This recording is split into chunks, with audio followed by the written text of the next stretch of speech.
ဒီမိန်းကလေးမှာငယ်စဉ်ကတည်းကဒဏ်ရာတွေကိုကုသပေးနိုင်တဲ့ထူးခြားတဲ့စွမ်းအားတစ်ခုရှိခဲ့တာပါဒါတင်မကပဲတစ်ပင်ပန်းမှန်တွေရဲ့စကားကိုပါသူမကနားလည်ခဲ့တာပေါ့ဒါပေမဲ့တခြားကလေးတွေကတော့သူမကိုထူးဆန်းသူလို့သတ်မှတ်ပြီးဝေးဝေးကရှောင်နေကြတာကြောင့်ဒီဆေးရုံမှာသူမဟာတငယ်ချင်းမရှိပဲအထီးကျန်နေခဲ့ရပါတယ်တနေ့မှာတော့အသေးရောက်လာတဲ့ကောင်လေးတစ်ယောက်ကိုသူမတွေ့လိုက်ရပါတယ်သူမကရင်းရင်းနှီးနှီးနှုတ်ဆက်ပေမဲ့ကောင်လေးကတော့သူမကိုအေးမဆိုင်ခဲ့ပါဘူးအဲ့ဒီအချိန်မှာပဲပရွက်စိတ်လေးတွေအကူအညီတောင်းနေတာကိုသူမကြားလိုက်ရပါတယ်ဒါကြောင့်ပရွက်စိတ်တွေကိုတကိုင်းနဲ့မနှောက်ယှက်ဖို့ကောင်လေးကိုတတိပေးခဲ့ပေမဲ့သူကတော့ဂယုမဆိုင်ခဲ့ပါဘူးသူမကသွားတာဖို့ကြိုးစားတဲ့အခါကောင်လေးရဲ့နောက်ကနေလူယုံတော်တွေရုတ်တရက်ပေါ်လာတာကြောင့်သူမလည်းလန့်ပြီးထွက်ပြေးခဲ့ရပါတယ်အဲ့ဒီအချိန်ကစပြီးဒီကောင်လေးဟာလူဆိုးလေးပဲလို့သူမထင်ခဲ့တာပါဒါပေမဲ့မကြခင်မှာပဲအခန်းထဲကနေတစုံတယောက်ငိုနေတဲ့အတန်ကိုသူမကြားလိုက်ရပြန်ပါတယ်တွားကြည့်တဲ့အခါမှာတော့ကောင်လေးရဲ့ခွေးလေးဟာဒဏ်ရာရနေပြီးသူဘာလို့ရမှန်းမသိဖြစ်နေတာကိုတွေ့လိုက်ရတာပါဒါနဲ့ပဲသူမရဲ့စွမ်းအားကိုသုံးပြီးခွေးလေးကိုချက်ချင်းတက်တာပြောက်ကင်းအောင်လုပ်ပေးလိုက်ပါတယ်ခွေးလေးပြန်ကျန်းမာလာတာကိုမြင်တော့ကောင်လေးဟာအတော်လေးအံ့အားသင့်သွားခဲ့တာပေါ့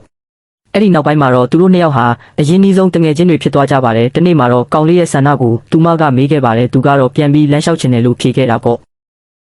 ဒါကိုကြားတော့သူမဟာကောင်လေးရဲ့ဆန္ဒကိုဖြည့်ဆည်းပေးဖို့ဆုံးဖြတ်လိုက်ပါတယ်။သူမရဲ့စွမ်းအားလုံးကိုအသုံးချပြီးကုသပေးခဲ့တာကြောင့်အားကုန်ပြီးမိလဲမလိုတောင်ဖြစ်သွားခဲ့ပါတယ်။ကံကောင်းစွာနဲ့ပဲကောင်လေးကသူမကိုအချိန်မီဖမ်းထိန်လိုက်နိုင်ပါတယ်။ကောင်လေးဟာလည်းပြန်ပြီးမတက်ရက်နိုင်သွားတာကြောင့်အတိုင်းမသိဝမ်းသာသွားခဲ့ရပါတယ်။သူ့ရဲ့ဆန္ဒကိုဖြည့်ဆည်းပေးတဲ့အတွက်ကျေးဇူးတင်တဲ့အနေနဲ့သူအမျက်နှိုးဆုံးဆွဲကြိုးလေးကိုသူမကိုလက်ဆောင်ပေးခဲ့ပါတယ်။ဒီဆွဲကြိုးရဲ့တန်ဖိုးကိုသိသွားတဲ့အခါမှာတော့သူမကလည်းလက်ဆောင်ဖြစ်ပန်းဥယျာဉ်လေးတစ်ခုလုပ်ပေးခဲ့ပါတယ်။သူတို့နှစ်ယောက်ဟာနောက်နာကတ်မှာလည်းအမြဲတူတူရှိဖို့ကတိပေးခဲ့ကြတာပေါ့။ဒါပေမဲ့နောက်တစ်နေ့မှာပဲကောင်လေးကိုအိမ်တော်ထိန်းကလာခေါ်သွားပါတယ်။ကောင်လေးရဲ့ဖခင်ကွယ်လွန်သွားပြီဖြစ်တာကြောင့်အိမ်ပြန်ရမယ်လို့ပြောခဲ့တာပါကောင်လေးကတော့ဆေးရုံကိုပဲပြန်လာပြီးမိန်းကလေးကိုရှာဖို့စွတ်အတင်းပြောခဲ့ပေမဲ့နောက်ဆုံးမှာတော့ခွဲခွာသွားခဲ့ရပါတယ်အချိန်တွေဟာ16-2ကုန်ဆုံးသွားခဲ့ပါပြီမိန်းကလေးဟာလည်းချုံမောလှပတဲ့ပြိုးမေလေးတူဖြစ်လာခဲ့တာပေါ့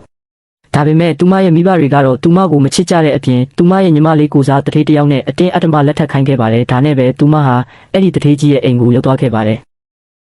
အဲ့ဒီအိမ်မှာပန်းဥယျာဉ်လေးတစ်ခုကိုသူမတွေ့လိုက်ရပြီးဒါဟာလွန်ခဲ့တဲ့နှစ်ပေါင်းများစွာကသူမကိုယ်တိုင်ကောင်လေးတွေလှုပ်ပေးခဲ့တဲ့လက်ဆောင်မှန်ချက်ချင်းမှတ်မိသွားပါတယ်။အဲ့ဒီအချိန်မှာပဲတထေးကြီးရောက်လာပေမဲ့သူကတော့သူမကိုမမှတ်မိတဲ့အပြင်ဘယ်တော့မှလက်ထပ်မှာမဟုတ်ကြောင်းပြောဆိုခဲ့ပါတယ်။ဒါကိုမိန်းကလေးကစိတ်တူသွားပြီးသူတို့နှစ်ယောက်အကြီးကျယ်စကားများကြပါတော့တယ်